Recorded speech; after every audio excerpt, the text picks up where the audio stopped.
Did you ever, as a child, wake up in the middle of the night, thirsty, restless, and call out for your parents? That's exactly what happened to Holly during that terrifying night. She was only 6 years old, lying in bed in the dark, the house locked, the night still. Holly woke up thirsty. It wasn't unusual. She'd done it many times, so she did what she'd done before, what many children do. She called out softly into the quiet. Mommy, can I have some water, please? But it wasn't her mother who answered. A man's voice. Deep. Rough. Not anyone she knew. From somewhere beyond her half-open bedroom door. It spoke. Shut up! The words sliced through the dark. Sharp. Unfamiliar. Completely wrong. Holly froze, her small body rigid beneath the blankets, her breath shallow, her heart thudding in her ears. Maybe she imagined it. Maybe it was a dream. That's what she told herself at first. But as the seconds dragged on, the fear grew, pressing on her chest like a weight. She lay there, torn. Should she call out again? Should she stay quiet? This time, she wasn't thirsty.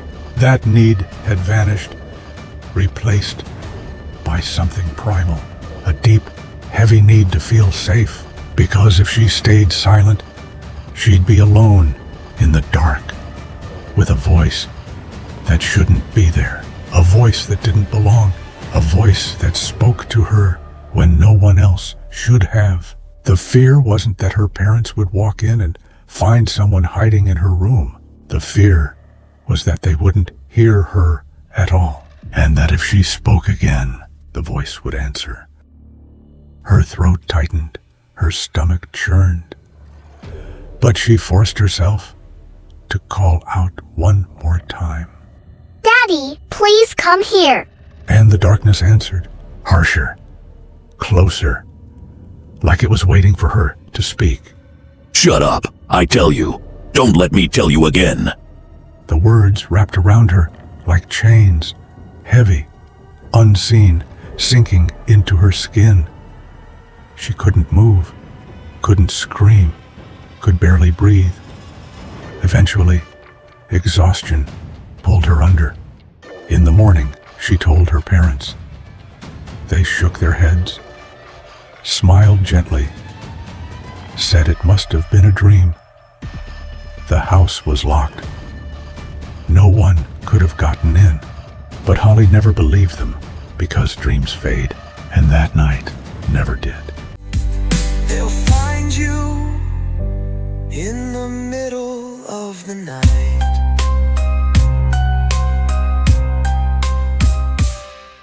It was supposed to be a fresh start, a quiet street, a clean, simple house, nothing fancy, just a place to begin again. Danielle and her 2 children moved in during spring. Ellie, 8 years old. Mason, 5, a single mother, trying to hold everything together. At first, the house felt empty, in a good way, a blank slate. The walls were just a place to hang pictures of the new memories they would create. They were excited, they were happy, but it didn't stay that way. It began with little things. A cupboard door left open. A photo frame moved slightly. A light on in the hallway when Danielle was sure she'd switched it off. Easy to explain. Distraction, tiredness, the kids playing tricks. But the house began to feel different. The empty spaces didn't feel so empty anymore.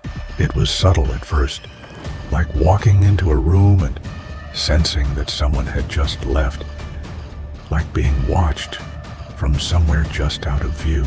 Have you ever walked through your own home and felt like someone else was there, even when you knew they weren't?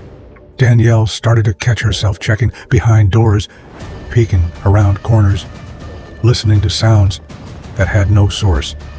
And then, one night, Ellie came to her room, tears clinging to her lashes, her voice small but certain. "There's someone in the house," she whispered.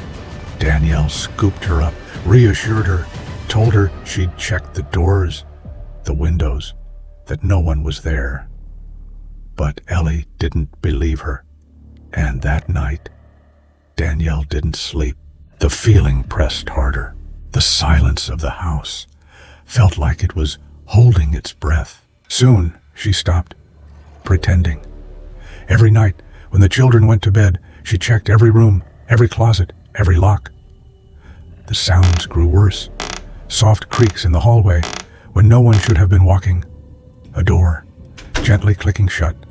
Faint breathing that seemed to move through the walls. One morning, she found a substantial amount of food missing from the fridge. A snack wrapper shoved behind the sofa. She told herself it was the kids. She wanted to believe that, but deep down, she knew. And then, quietly, without telling them the real reason why, she suggested that they all sleep in her bed because the feeling wouldn't go away. The feeling that they weren't alone. And Danielle knew she had to be with her children to protect them from what? She didn't know. One night, as she lay awake in the dark, watching her children sleep, she heard it clearly. A slow, deliberate step just outside her bedroom door. She sat up, straining to hear. The sound faded.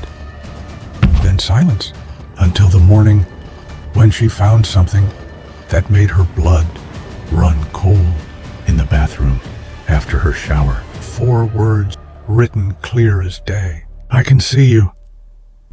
Her heart slammed against her chest. She asked the children. Neither knew anything.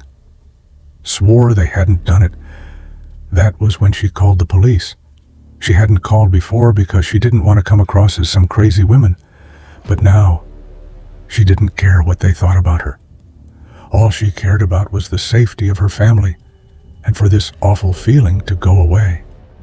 The police searched the house from top to bottom. Checked every lock, every window, every room. Nothing. Until one of them noticed a loose panel in the basement wall. Behind it, a narrow crawl space, just big enough for a person to slip through and hide.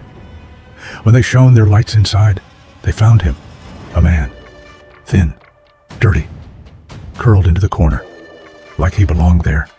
Around him, a stained mattress, empty food wrappers, a dirty blanket, and a terrible smell.